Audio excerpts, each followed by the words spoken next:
There's been a lot of big changes in my life in the past couple of months.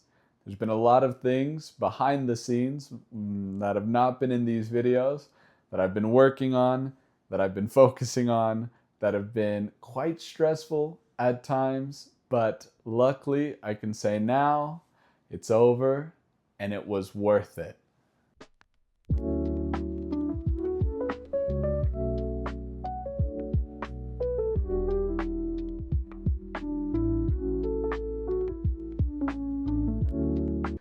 Hello everyone, welcome back to English on Autopilot.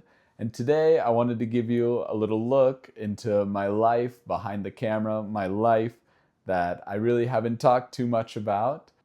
And that is my work life, my life at my job and things like that.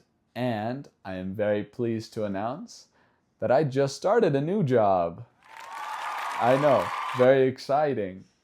Now, as some of you may know, I moved to Spain to teach English. I moved to Spain to work as an English teacher, teaching English as a second language. So, why did I do that? Well, to be honest, it is the best way for people from the United States, from the UK, from Australia, from any English-speaking country to move to Spain and to be able to figure out visas, work papers, things like that. It is normally the easiest way to do so. And so that's what I did. And I worked as an English teacher for 3 years at a language academy. In Spain, and in many countries, but Spain I know for sure, language academies are very popular. They're a very popular option for people to learn a second language, where you have classes maybe once, twice a week from all levels. For me, for example, I taught kids as young as 5 years old, all the way through to teenagers, people that were in university, people that had regular jobs, and even people that had retired, that were learning English for many different reasons. When you're working at a language academy, you're teaching lots of different types of classes. Of course, when you're working with little kids, you're having fun, you're trying to teach them a little bit of English while having a good time, while teaching them things through different projects, different things like that. It's a lot of fun.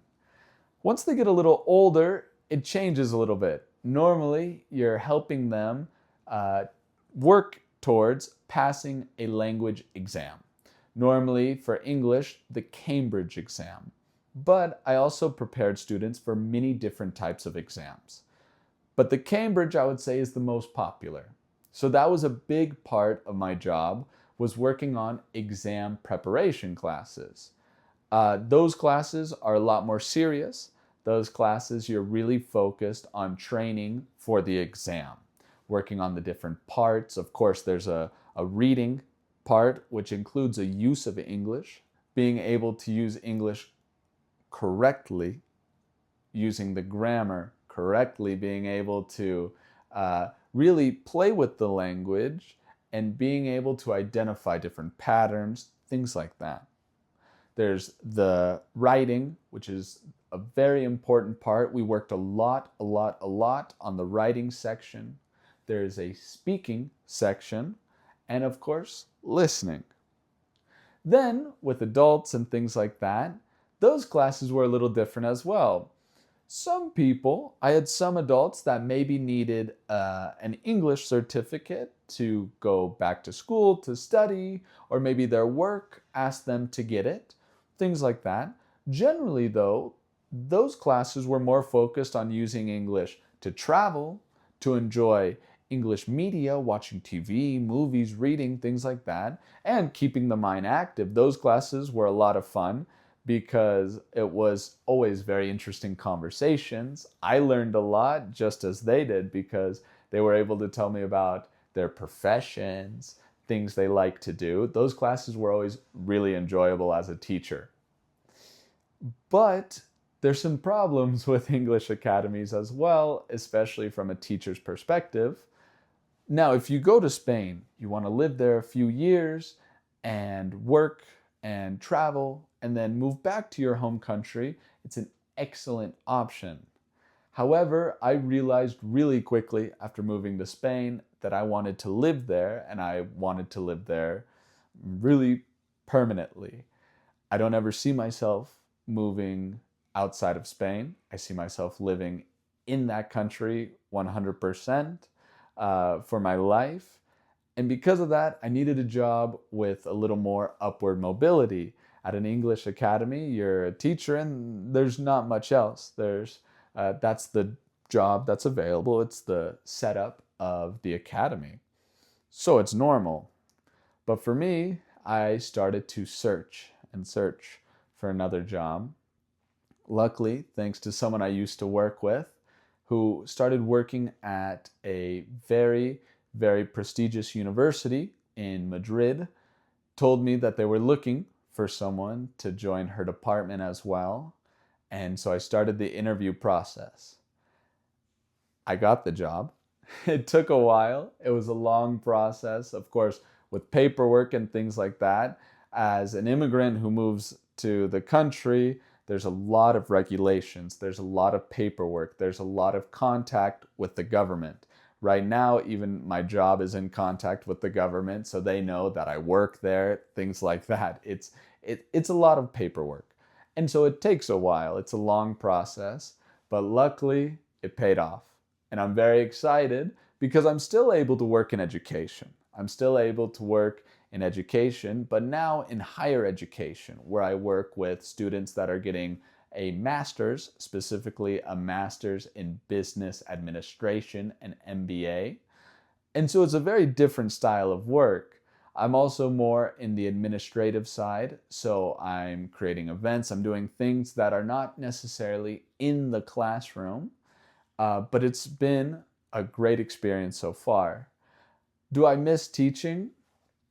Yes, but I'm really happy to have this channel because for me, this is a great way to continue teaching and things like that. And who knows, maybe in the future, I might end up teaching a little bit more. I don't know. Private lessons, things like that. Those are all good possibilities because I really do enjoy teaching. But it was a difficult decision to make that decision, to know that the only way that I would be able to continue moving up and really create a permanent, solid life was by changing jobs. Now that I have, I'm very excited. But I'm not done. I'm not done. I'm not changing jobs. I love where I am. But now I'm also looking to go back to school at night to start studying law in Spain. And so there's a lot of things that I still have that I'm working on and things like that. But I was very excited to give this update here because it was a long process, but at the end, it paid off. And also because I want this channel, I want you guys to be able to see a little bit of my personal life as well, because with comprehensible input, I want to talk about everything here. I want to talk about all types of things. And so I thought it might be a good opportunity to talk a little bit about changing jobs. Now, changing jobs also is not easy. It's very difficult. Not just finding another job and things like that, but leaving your job. It was very difficult to say goodbye to my students.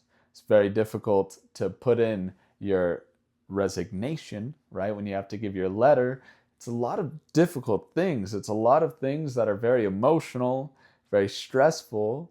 And then, of course, changing your life, changing your schedule. All of a sudden, you're waking up at a different time. Your commute is different to get to work.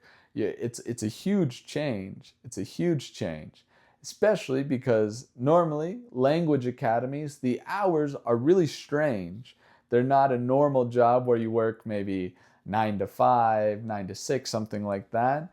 No, a lot of the times the classes are in the morning, a long break, and then again in the afternoon, where I would start again at 4:30 in the afternoon. My morning classes would be 10 to 12, 10 to 12:30, and I'd have a long break. And then I'd work until 9, 9:15, or even 9:30 at night. And so it's a big change because now it's a more concrete 9 to 6. So it's a lot of change. And so for me, it's been a lot. And like I said, there's been a lot of stress with a lot of things, a lot of emotions, leaving students, having to say goodbye, having to tell them, that I was leaving when they were excited to come back next year. It's very difficult. It's hard to change sometimes.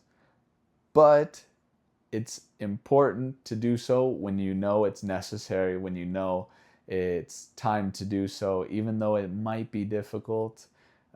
It pays off in the end, right? Put in the comments below, did you have the same experience when you changed jobs? Have you ever had to put in a resignation letter? What was the experience like? Let me know. Okay, if you like this video, please give it a thumbs up, subscribe to keep getting more input here with this channel, and we'll see each other in the next video. Bye.